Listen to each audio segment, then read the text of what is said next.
Se não me engano, hoje é o dia 22 de maio. Hoje é dia 22, não é isso? Nós estamos estudando a Epístola de João e nós estamos dentro daquele trecho da Epístola, que ela pode ser dividida em 5 trechos, né? 5 pedaços. E nós estamos naquele trecho da carta, da Epístola, aonde o apóstolo está divertindo os seus leitores. Tá ligado, não? Oi? Não, tá bom. Onde o Senhor está divertindo os seus leitores a respeito dos seus inimigos. Dos seus inimigos. E a intenção hoje é não apenas concluirmos esse trecho, mas também compararmos esse trecho da Epístola com outros trechos de outras cartas, onde também existe advertência contra os falsos mestres. Nós sabemos que quando João escreveu essa epístola, ali para o final do primeiro século, o bicho estava pegando na igreja. O inimigo que antes atacava fisicamente, ao perceber que o Espírito Santo, através dos seus santos apóstolos, seus profetas, através dos escolhidos, ele estava completando uma revelação, né? À medida que o Novo Testamento foi sendo escrito, aí Satanás ele começou a mudar de tática. Ao invés de ser aquela tática feroz, né? Aquela coisa agressiva, física, de perseguição, ele começou a treinar mentes não regeneradas nas Escrituras e a infiltrá-los. Muitos são conscientes disso, muitos não, a gente já falou sobre isso, no seio da igreja, a igreja nominal. Então, quando a gente estuda um trecho como esse, que nós estamos nele, que é 1 João capítulo 2, versos 18 a 29, que é o trecho que fala sobre os inimigos, nós temos que ter em mente que a igreja está sendo atacada, invadida no aspecto ensino, no aspecto das Escrituras, no aspecto mais sutil. O ataque que antes era físico, matar, roubar e destruir fisicamente, agora que as Escrituras estão sendo acrescentadas, que o Novo Testamento está sendo concluído, ele agora refina o seu ataque para um ataque da ortodoxia, um ataque teológico, porque ele sabe que o objetivo desse livro aqui é governar as nossas vidas. Se ele distorce o ensino desse livro, a nossa vida vai ser mal governada. Ela vai ser orientada para o propósito dele, que é matar, roubar e destruir, que é aquilo que a gente já sabe. Caminhos que parecem de vida e ao final é um caminho de morte. É a técnica básica dele, né, a matéria-prima de Satanás, a mentira e o engano. Ele faz com que mestres e ensinados por falsos mestres e os ensinados pelos falsos mestres, passem a crer que estão acreditando no que Deus pensa, quando na realidade a maior parte da igreja hoje está sendo ensinada pelo que Satanás pensa, travestido de o que Deus pensa. Então a época em que João viveu, já no fim do seu ministério, no final do século I, era uma época em que a igreja estava sendo bombardeada por falsas doutrinas.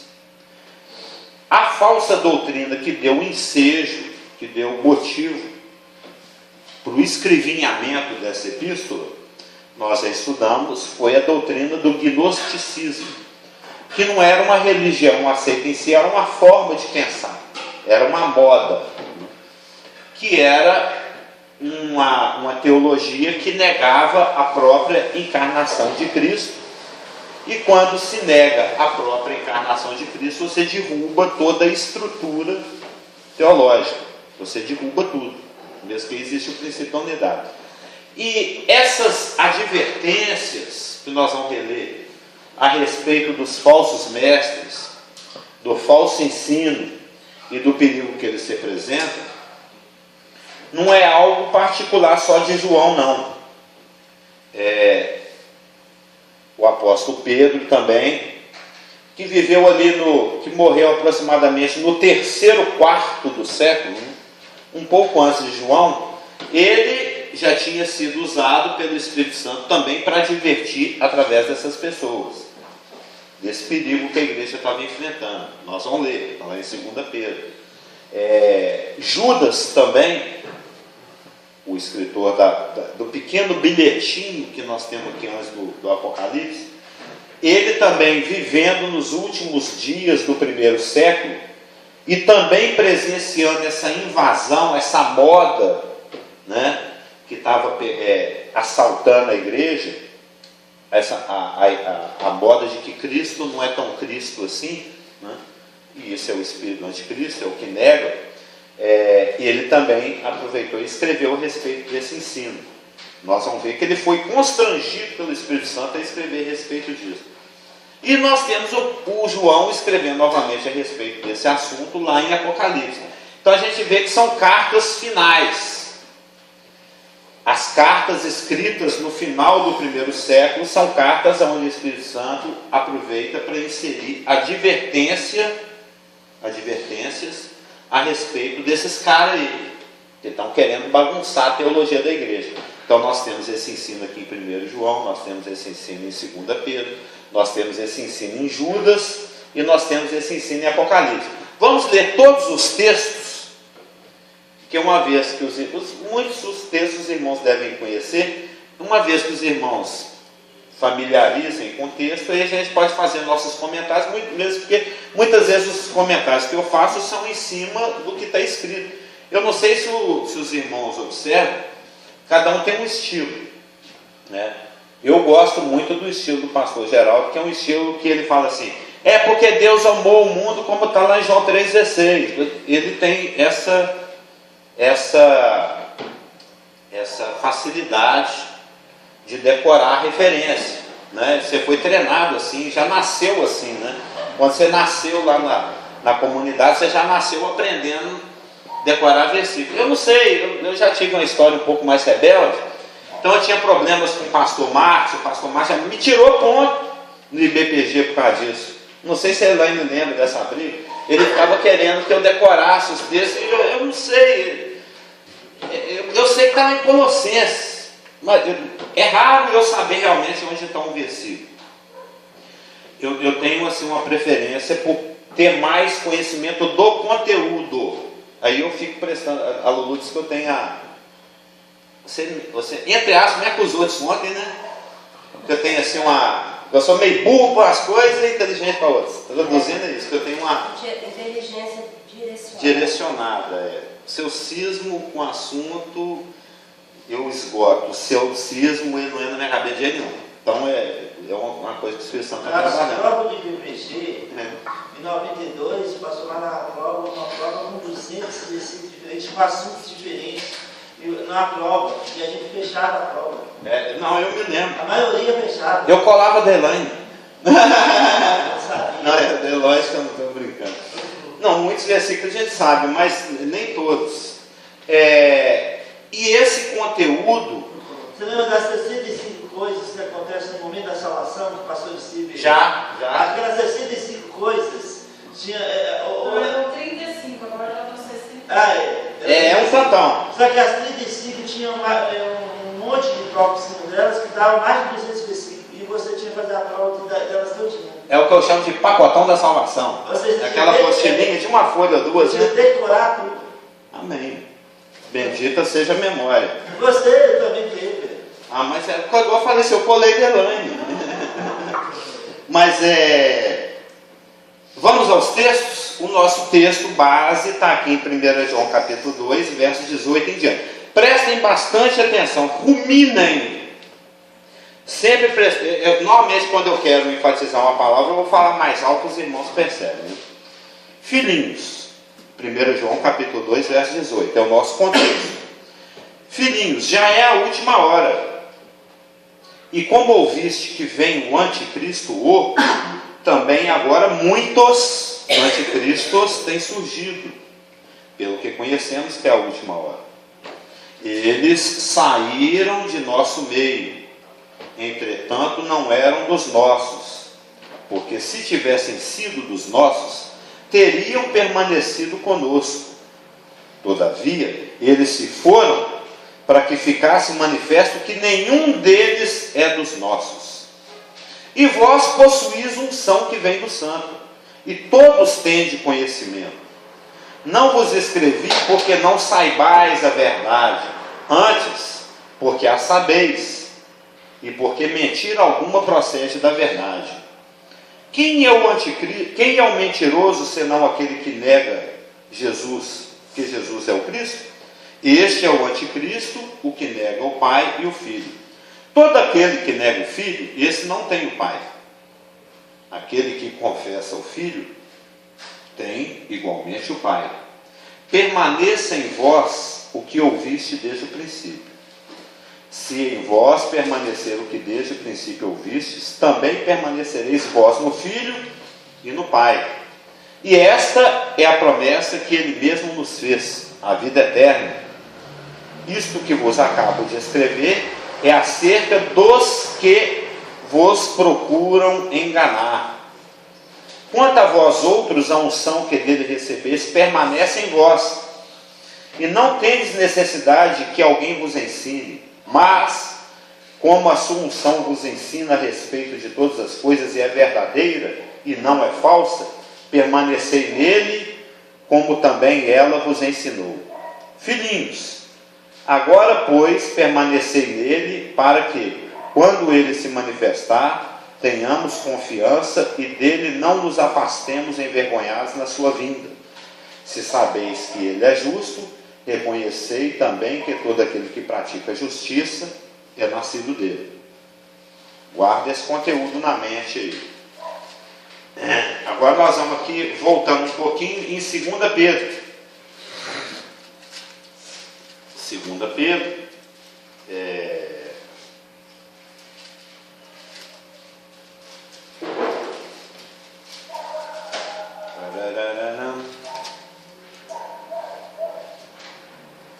Segunda Pedro, capítulo 3, verso 14. Eu ia citar esse versículo aqui na semana passada, o pastor Geraldo acabou citando, o 18. Né? Mas 2 Pedro, capítulo 3, verso 14 em diante. Na realidade, teria que ler desde o 2:1, mas eu vou ler meio saltitante aqui. 2 Pedro, capítulo 2. 2:1. Assim como no meio do povo surgiram falsos profetas, assim também haverá entre vós falsos mestres, os quais introduzirão dissimuladamente heresias destruidoras, até ao ponto de renegarem o soberano Senhor que os resgatou, trazendo sobre si mesmos repentina destruição. E muitos seguirão as suas práticas libertinas, e por causa deles será infamado o caminho da verdade. A gente vê essa profecia se cumprindo hoje, né? O pessoal falando mal dos crentes para dos ladrões. Oi? Não, o que me chama a atenção na palavra dissimuladamente. Que ela tá até coloridinha de cor de rosa choque aqui na minha Bíblia. Não, isso só demonstra Dissimuladamente. a voluntariedade. É de propósito. Sim. Você não tem como ser dissimulado sem querer. Sim, tem os mestres conscientes da sua falsa mestrice e tem os que não são. Mas muitos são. Eu me lembro, por exemplo, do testemunho do ex-padre Aníbal Pereira Reis, não sei se você já ouviu falar.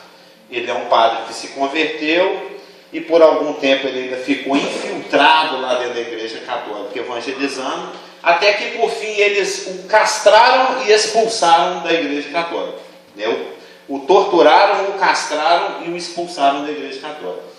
E eu lembro de um dos livros dele, A Senhora de Fátima, um conto do vigário. Né? Ele tem esse livro. Nossa. É literalmente um conto do vigário. Inventaram essa história.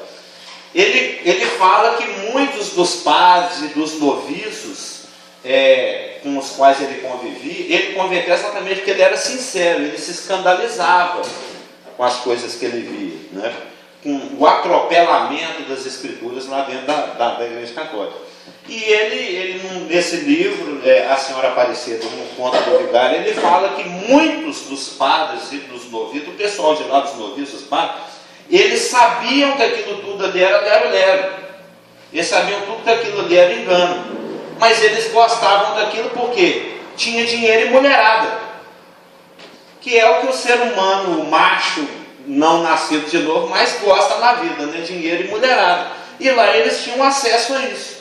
Então muitos eram padres lá em Aparecida e fazia aquela prática toda para poder ter grana e pegar todo mundo. Então é alguém consciente. O que eu estou ensinando aqui é mentira. Tem os conscientes. Tem aqueles assim, eu sou do capeta e estou gostando. Não, entendeu? só Mas tem uns que são bobão. reforçando ainda isso aí da promiscuidade, Sim. que uma das punições foi castrar. Motivado pela promiscuidade. Por quê? Porque eles sabiam, né? Exatamente. Então tem quem, mas o dissimuladamente eu falo de pessoas que estão conscientes. Eu vou fingir que engana a Marlúcia sem nem eu mesmo saber. Né? Eu finjo para mim mesmo, não tem como, né? Dissimular para si mesmo. Parará, parará. Repetindo a descrição, verso 2. E muitos seguirão as suas práticas libertinas, e por causa deles será infamado o caminho da verdade. Também, movidos por avareza, farão comércio de vós. Essas palavras são muito conhecidas. Né? Farão comércio de vós com palavras fictícias. Para eles o juízo lavrado a longo tempo não tarda e a sua destruição não dorme. Aí pula lá para o 12. Esses, todavia, como brutos irracionais, naturalmente feitos para a presa e destruição, falando mal daquilo em que são ignorantes, na sua destruição também hão de ser destruídos, recebendo injustiça por salário da injustiça que praticam. Lembra do assunto lá do João? Justiça. Considerando como prazer a sua luxúria carnal em pleno dia, quais nódoas e deformidades eles se regalam nas suas próprias mistificações, enquanto banqueteiam junto convosco, tendo os olhos cheios de adultério, insaciáveis no pecado, enganando almas inconstantes, tendo o coração exercitado na avareza, filhos malditos, abandonando o reto caminho, se extraviaram seguindo pelo caminho de Balaão, filho de Beor. O Balaão gosta disso aqui, ó, cifrão, que amou o prêmio da injustiça. 17. Esses tais são como fonte sem água, como névoas impelidas por temporal. Para eles está reservada a negridão das trevas. É um versículo bonito, né? Eu gosto desse versículo. Para eles está reservada a negridão das trevas. É muito bonita a linguagem. Porquanto, proferindo palavras jactanciosas de vaidade, enganam com paixões carnais por suas libertinagens aqueles que estavam prestes a fugir dos que andam no erro, prometendo-lhes liberdade quando eles mesmos são escravos da corrupção, pois aquele que é vencido fica escravo do vencedor. Portanto, se depois de terem escapado das contaminações do mundo mediante o conhecimento do Senhor e Salvador Jesus Cristo, se deixam enredar de novo e são vencidos, tornou-se o último estado pior do que o primeiro. Pois melhor lhes fora nunca tivessem conhecido o caminho da justiça do que após conhecê-lo volverem para trás, apartando-se do santo mandamento que lhes fora dado. Com eles aconteceu o que diz certo provérbio verdadeiro: o cão voltou ao seu próprio vômito e a porca lavada voltou a revolver-se no lamaçal. Aí Carolino, Hã? você leu Judas e 2 Pedro? Não, por enquanto eu estou só no Pedro. Não, porque Judas também tem a mesma linguagem. Sim, sim. É igual Isaías e Miqueias. É porque era uma mensagem tão importante que Deus falou em estéreo. Deus pôs dois caras para gritar junto. É em Judas, versículo 13, né, errantes para os quais tem sido guardado a negridão das trevas para sempre. Nós vamos ler Judas inteirinho, calma. Você vê, Pedro e Judas, eles eram contemporâneos, e a coisa é tão importante que Deus falou em estéreo. Falou por boca de dois ao mesmo tempo. WhatsApp para estar comunicando, para falar alguma coisa, né? Pode ser que na época tinha. Fumaçozap. Primeira vez ou Segunda Pedro. Não,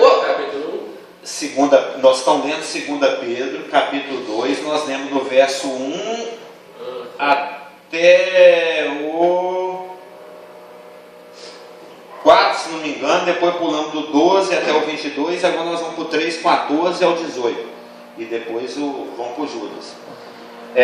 Por essa razão, pois, amados, diante disso tudo que foi colocado, esperando estas coisas, empenhai-vos por serdes achados por ele em paz, sem mácula e irrepreensíveis, e tende por salvação a longanimidade de nosso Senhor, como igualmente o nosso amado irmão Paulo nos escreveu, segundo a sabedoria que lhe foi dada, ao falar acerca destes assuntos, como de fato costuma fazer em todas as suas epístolas, nas quais há certas coisas difíceis de entender, que os ignorantes e instáveis deturpam, como também deturpam as demais escrituras para a própria destruição deles. Lembra na semana passada, se não me engano, eu estava falando ai de semestre. E sempre, falso mestre é ai, e vai por resto da eternidade pela negridão das trevas afora. Vós, pois, amados, prevenidos como estáis de antemão, acautelai-vos, não suceda que, arrastados pelo erro desses insubordinados, descaiais, palavra difícil, descaiais da vossa própria firmeza, antes crescei na graça e no conhecimento de nosso Senhor e Salvador Jesus Cristo. A Ele seja a glória, tanto agora como no dia eterno. Vai guardando esse conteúdo, junta lá com o de Pedro, com o de João. Aí nós vamos aqui em Judas. O Judas, ele um dia estava de bobeira em casa. Ele falou assim: eu estou com vontade de escrever a Bíblia hoje. Dá uma vontade de escrever Bíblia hoje. Eu vou escrever um livro da Bíblia. Eu já sei, eu vou escrever assim, sobre a salvação, sobre a beleza da salvação, o pacotão da salvação, as coisas que Deus nos tem dado, as coisas bacanas que nós herdamos. Está dentro desse pacotão aí que o pastor Geraldo citou, do papelzinho que foi distribuído. E na hora que ele pegava a caneta assim, para escrever salvação, o Espírito Santo fazia ele escrever falso mestre. Eu não quero escrever sobre salvação. O Espírito Santo vinha por si o braço dele, escreve sobre falso mestre, rapaz. Né? Não era com essa coisa, né? Ele se sentiu constrangido. Observa aqui, ó, Judas 1. Judas, servo de Jesus Cristo, irmão de Tiago, aos chamados, amados em Deus Pai e guardados em Jesus Cristo. A misericórdia, a paz e o amor vos sejam multiplicados. Amados, quando empregava toda a diligência em escrever-vos acerca da nossa comum salvação, foi que me senti obrigado a corresponder-me convosco, exortando-vos a batalhardes diligentemente pela fé que uma vez por todas foi entregue aos santos. Ele está falando isso aqui, ó, da fé doutrina. Eu queria escrever sobre as belezuras da salvação. Aí o Espírito Santo me constrangeu, me obrigou a me conduzir a escrever a respeito da defesa dessa palavra, de nós nos empenharmos em preservar isso aqui, esse livro. Não ele fisicamente, mas a integridade do ensino que está contido aqui dentro. Por que o Espírito Santo constrangeu a ser estéril junto com o Pedro e repetir praticamente as mesmas palavras de Pedro? Observe, o motivo está aqui no verso 4.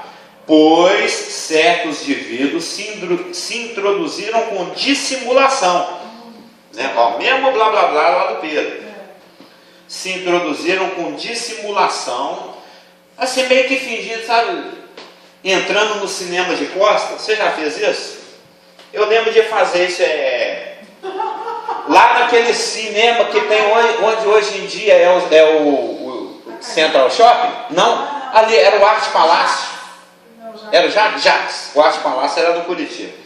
Lá era o seguinte, quando terminava a sessão, eles abriam umas portas imensas, uma parede que dá duas dessas daqui, que tinha aquela rampa carpetada, onde a galera saía da sessão para entrar o próximo. O que você fazia? Você ficava ali meio de bobeira, conversando com seu namorado assim, bem perto da porta, onde vai sair a galera. Aí o pessoal começava a sair do cinema, você começava a sair também. Aí eu ia saindo da sessão de cinema, escondia no meio das cadeiras do cinema, começava o cinema a assistir o filme. Isso é dissimuladamente. Olha lá, pastor Geraldo. Isso foi antes de eu nascer de novo. Eu estou explicando o que é dissimuladamente, até parece que eu preciso explicar para o velho homem o que é dissimuladamente. É quando ele fala assim, Natan, não come do bolo, ele vai enfiar um pedaço na boca e fica assim. Você falando nisso, eu tenho até uma filmagem. Cada não olhada, uma mastigada, né? Tem uma filmagem dele pequenininho, comendo o bolo. Ele escondido e o Gera filmando. Ele era todo abusado. Ele achando que está dissimulando, né? Quem vai comer o bolo? Eu não. Ou foi a Raquel, ou foi o André, não foi o Guilherme. Oi. A palavra dissimular significa o quê? Dissimular? Na prática. Na prática, é fingir simulação mesmo. Você está simulando uma coisa. É enganar a pessoa? É enganar, exatamente. Você fingir o que não é. Ou fingir uma situação que não existe. Ela não está associada à ludibriação. Ah, o quê? Dissimulação é uma coisa e ludibriar é outra. Ludibriar. Mas ludibriar é enganar. Todos dois são frutos do engano. São formas de engano, mas com uma noçãozinha diferente. Sim. Eu penso que é muito interessante a colocação desde o princípio da leitura. Que ainda não terminamos. Porque, de fato, Jesus Cristo, na sua vida, ele sempre falava da simplicidade. Simplicidade no sentido de ser como uma criança. Sim. De receber alguma informação, uma colocação, e ter um raciocínio, talvez até nem um raciocínio, mas simplesmente deixar aquilo entrar e te deixar ter uma posição que é agradável a Deus, no que se refere àquilo que está sendo feito. Obediência, né? Quando Pedro foi, dizem alguns que ele foi incorporado por Satanás, naquela questão onde ele fala... Tem dó de ti mesmo. Tem dó de ti mesmo. Né? Que eu pessoalmente não penso assim, mas existe uma ramificação que pensa assim, que ele foi literalmente incorporado.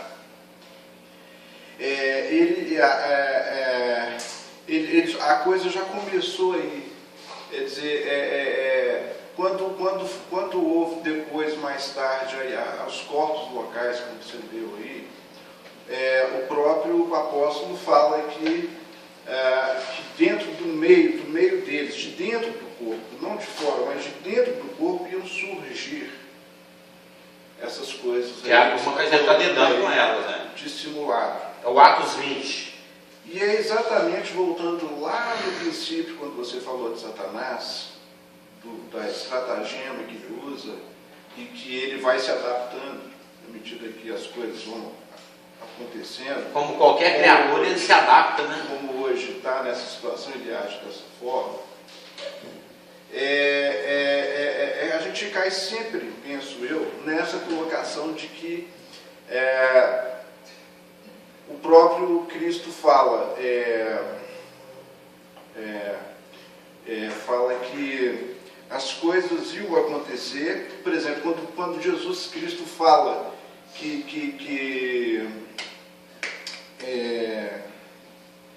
bom, estou perdendo uma lance. Mas de qualquer forma, é mais ou menos isso. Na igreja, no corpo local, a pessoa perdeu a simplicidade. No que ela perde a simplicidade, que era o que Jesus pregou em toda a sua vida terrena, ele é levado à dissimulação. Quer dizer, o próprio fariseu, como foi falado no domingo passado, ele questionou, não, mas para você ser salvo, você precisa ser circuncidado. Evidente, vai saber lá a intenção do fariseu quando falou isso, qual era a verdadeira motivação dele. Que nunca era explícito, né? Que não era uma coisa assim, na leitura você não vê aquela coisa assim, mais ampliada, você só vê essa colocação, não, você tem que ser circuncidado, porque nós somos, então, pode ser que tenha pensado. Eu estava gostando só assim, quando a gente foge da simplicidade, o que acontece? Aí foge da simplicidade, a gente cai na questão do engano do próprio Satanás, que é essa coisa da dissimulação. Quando Deus fala que ele ia preservar, isso é que é o grande barato da Escritura, porque na simplicidade dela, ele ainda mantém, porque ele fala que nada acontece fora do controle dele. Satanás, por exemplo, pediu para que Pedro fosse levado, e aí Jesus Cristo fala, não, eu já orei ao Pai para que te proteja. Ele já sabia que a coisa estava, que também entra dentro dessa questão mais interna, esse corpo local, de onde sai essa turma. De fato, se sai, é evidente que Deus trabalha, mas é muito interessante como Deus ainda assim preserva. Conclusão, no meu raciocínio, quando o homem começa a ter o conhecimento e começa a querer que Deus,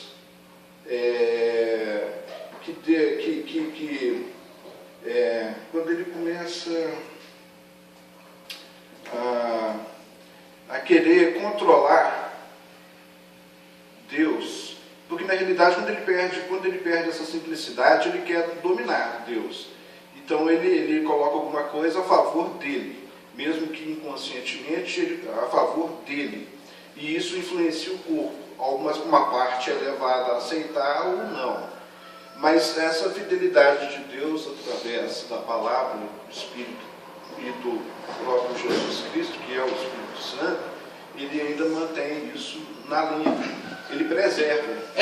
O que você está dizendo é que a perda da simplicidade é uma das coisas que levam a esse tipo de desvio. Perdeu a simplicidade, no momento que perdeu a simplicidade como uma criança, ele já cai nessa... Eu creio que esse seja um dos motivos, mas tem vários. Né? É uma das etiologias, né, dos porquês da pessoa se decepcionar a esse ponto, né? Muitas vezes envolve decepção ou não, e entra nesse caminho. Mas de qualquer maneira, uma coisa que a gente não pode perder de vista quando a gente está lendo aqui 1 João, 2 Pedro, Judas, Apocalipse, é que essas são cartas gerais. Essas não é aquele bilhetinho de amor que a Elaine coloca dentro da Bíblia do Geraldo, para o Geraldo achar e ficar feliz, né? Com aquele coraçãozinho desenhado. Essas cartas mais íntimas, especificamente direcionadas aos nascidos de novo, a gente encontra predominantemente nas epístolas de Paulo. Existem outras. Mas a partir do livro de Hebreus, a gente já começa a ter um conteúdo que tem um destinatário mais amplo. não é apenas os nascidos de novo, os filhos, os filhinhos, a igreja local. É uma mensagem que é direcionada para a igreja mais ampla, a cristandade. Tanto é que nós estamos vendo aqui cachorro voltar para o voando. Nós estamos vendo aqui porca lavada. E nós vamos ver esse tipo de linguagem também em outro trecho de Hebreus que nós vamos citar. O que está falando aqui? O que essas cartas, Pedro, Judas, Hebreus, Apocalipse, Judas têm em comum?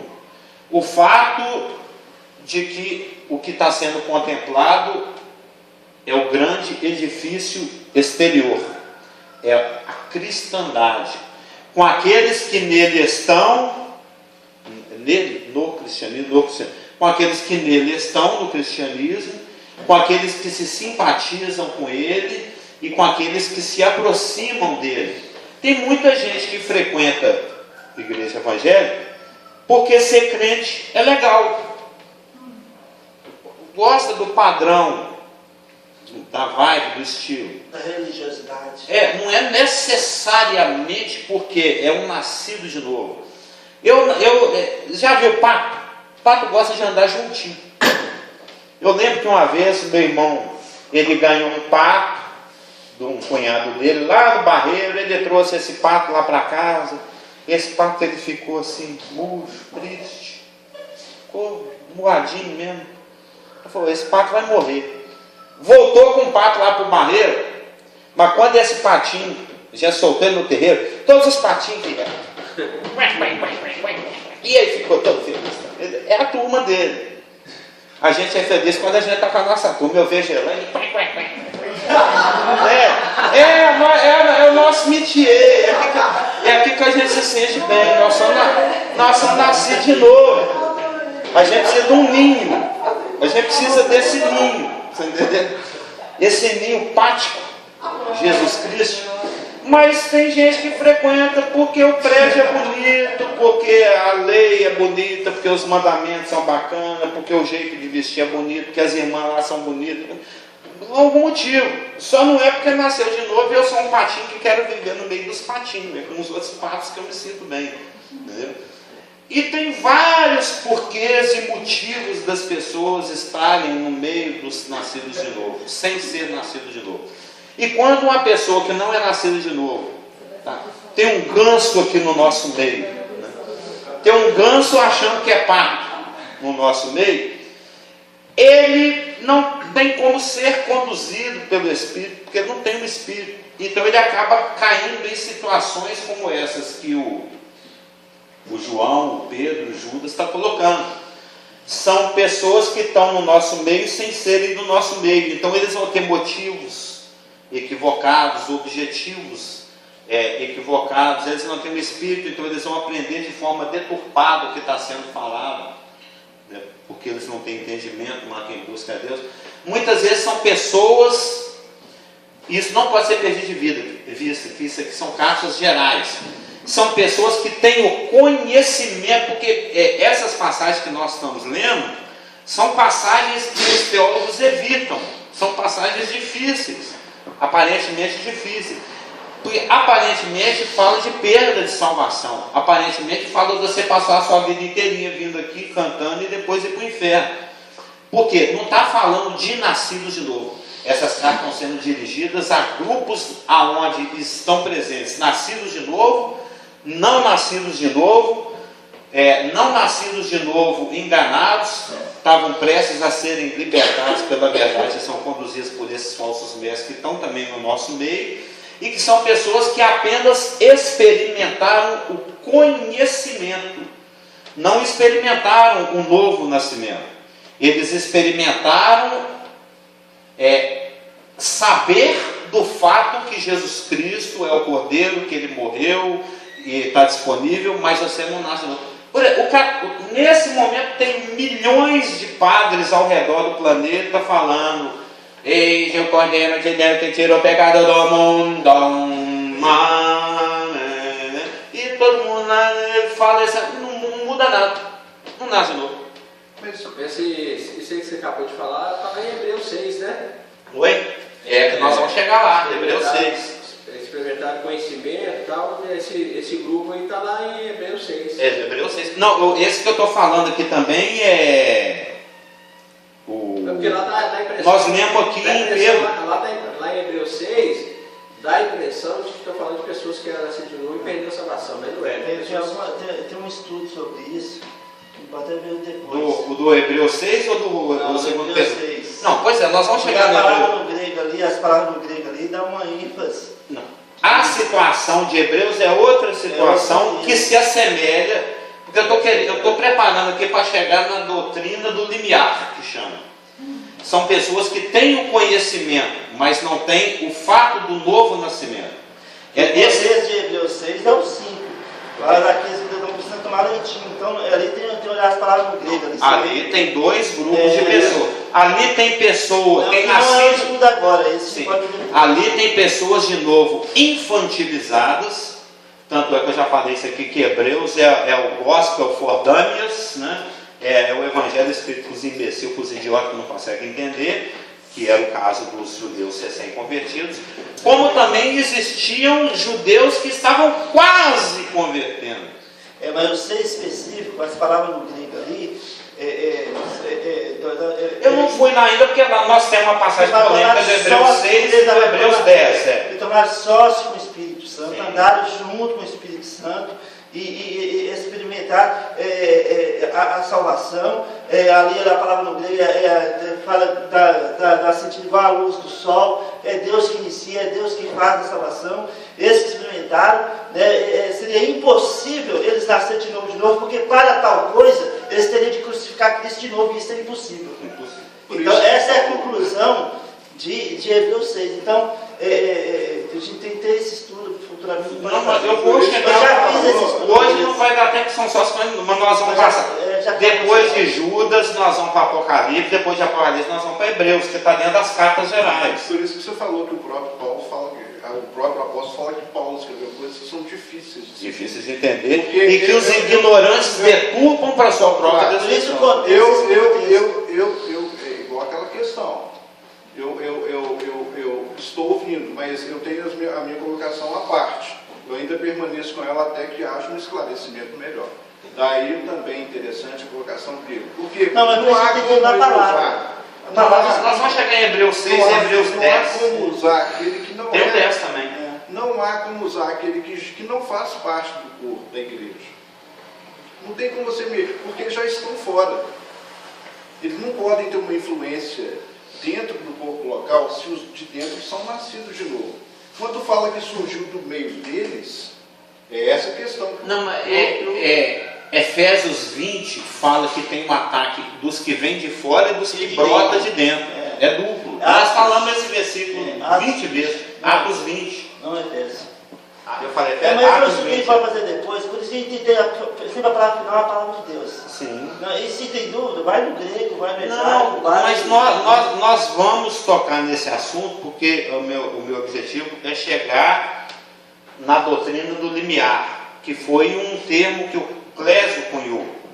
É aquele rapaz, é aquela pessoa que chega assim, está debaixo do umbral da porta. Daqui para frente é salvação, daqui para trás isso é perdição.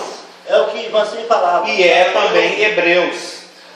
Existiam hebreus, existiam judeus que já sabiam tudo, já tinham sido treinados na lei, já conheciam todos os rituais, todos os tipos, já tinham sido iluminados pelo Espírito Santo de que todos aqueles tipos e símbolos falavam da pessoa de Jesus Cristo que estavam sendo pregados, mas por apego à religião, por não querer abrir mão da glória dos homens, eles não se deixavam converter e nascer de novo.